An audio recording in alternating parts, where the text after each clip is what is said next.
Talk about your game. When did you realize that this was something that you could be really successful at? Yeah, I would say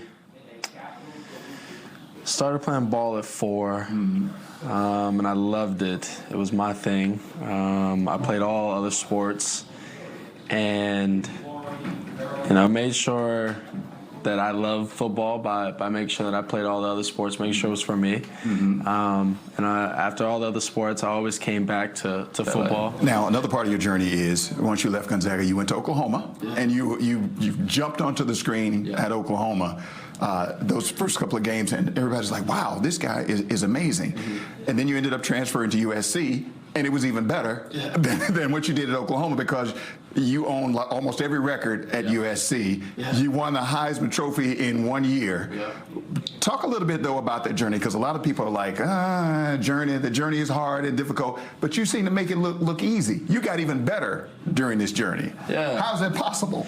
A lot of it comes from the preparation, the hard work, and also the relationship of me and my coach, Coach Riley. We've built that relationship over the past 3 years, and this year it's like the best it's ever been. And so that was a big part of it. And then, just believing in myself. I went to Oklahoma with a quarterback ahead of me that was, had all of the accolades that season. A lot of people would have been scared, but not you. Yeah, no, not me. I went there and I competed. I worked hard, and the only reason that coach put me on the field was because he believed and trusted that kid, 18, 19-year-old kid at the time, and that, like I said, came from a lot of hard work and preparation, and then now going to LA. Like I said, I feel like I was prepared for the moment because I had all my goals in mind, dreams and aspirations on the forefront of my brain. So I was ready for the moment, and I actually couldn't wait for the moment to actually get on the big stage and go out there and perform. All right, so he needs no introduction. He is the legendary basketball player, a champion. He's done just about everything, and now he's taking on an even bigger challenge, the one and only Shaquille O'Neal. Shaq, tell us why you're in Washington, D.C., and what this has to do with binge drinking. Well, we just wanted to speak to Congress. I'm now promoting with the HBCU, historically black colleges, because a couple years ago there was no research on African American and binge drinking. For those who don't know what binge drinking is, it's a drink after you're feeling a little buzz, and then you take it to where you're all out drunk. The problem with binge drinking is kids today, they binge drink, they go hang out, they drive home, they make it home, so nothing happens. So what do? We do the same thing next weekend at the next football game. We're not telling people to stop, we're just telling people to be more responsible, because there are tragic stories. It only takes one mistake for a tragic story to be told. So I just wanted to have everyone help me promote the message. I'm gonna be going around to Morehouse, and good thing about what I'm doing is I let the students create their own campaign, and I'll direct it, because it's their language.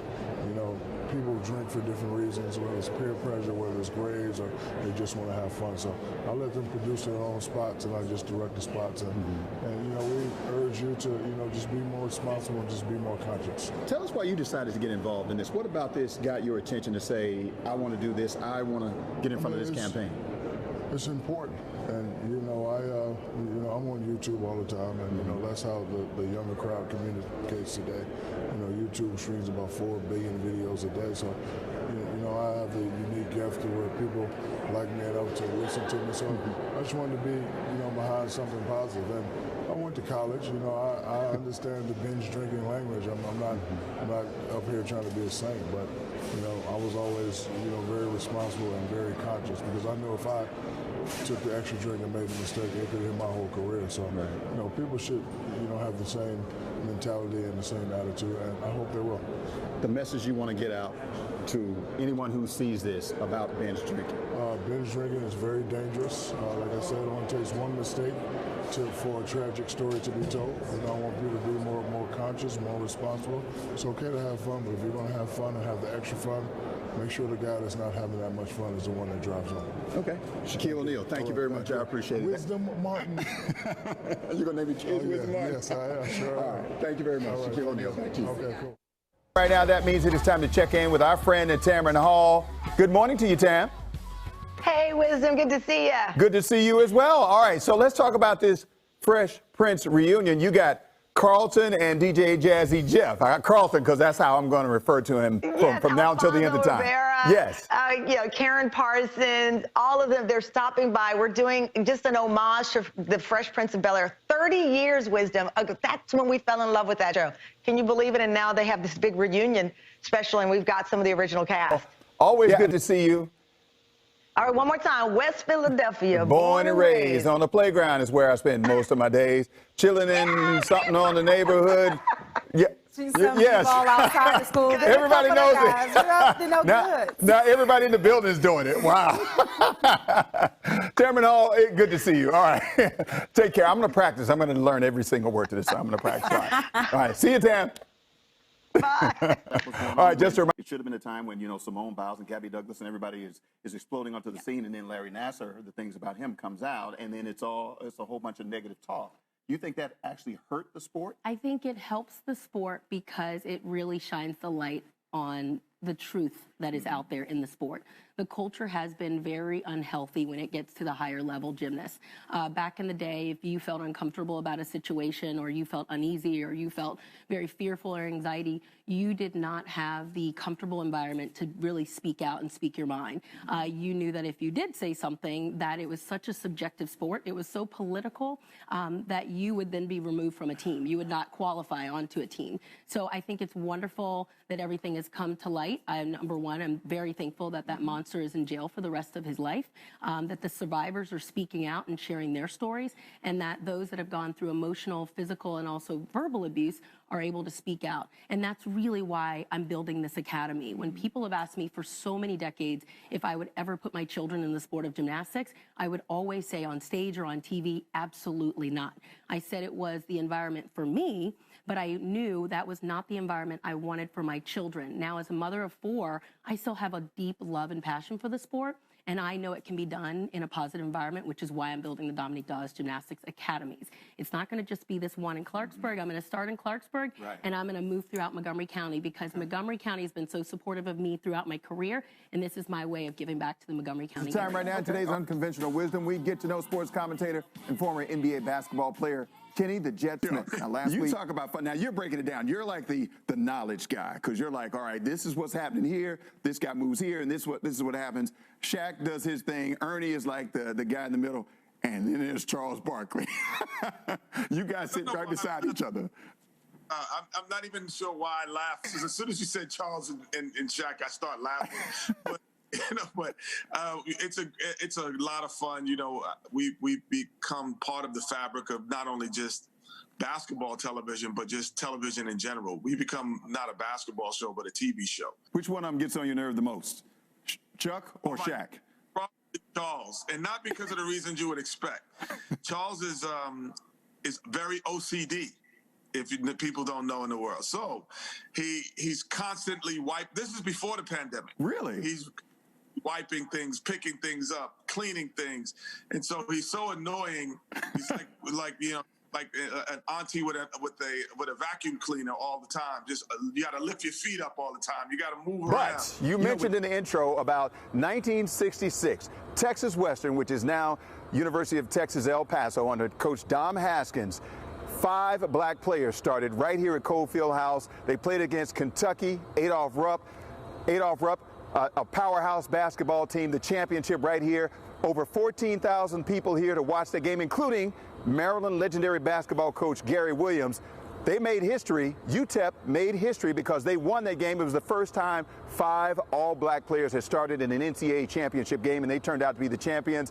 That is the whole history behind the movie Glory Road. So there you go. That's just one of the major things that happened here. It was a significant game here at Cole Fieldhouse. Now, one of the significant players who played here at Cole Fieldhouse was this guy, the Wizard, Walt Williams. Good morning to you, Walt. Good morning. Thank you for waking up and hanging out with us this morning. We appreciate your time. Now, you played your career here at Cole Fieldhouse. Absolutely. Back then, it wasn't a football field. It was your home basketball court. What was it like to play here at Cole back then? Oh, man, it was awesome. I mean, 14,500.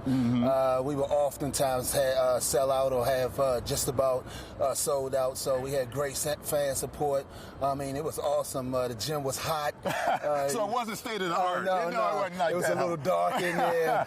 You would look up in the stands, you'll see people standing around the top of it, and so man, it's great tradition. Right, and you also said that when you were playing here, you could feel the energy and you could feel the crowd because it was tight. It was tight, but it was your home court. Home court, man, but you could feel the fan support. It was always enthusiastic in there, and so it was a great time. Right, now we know Cole Fieldhouse was special to you. You were one of the big recruits that came here back then, and they kind of say that you kind of saved the program when you came here.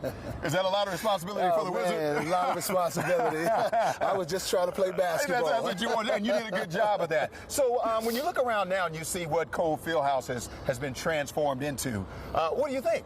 I mean, it's awesome. This is a fantastic practice facility.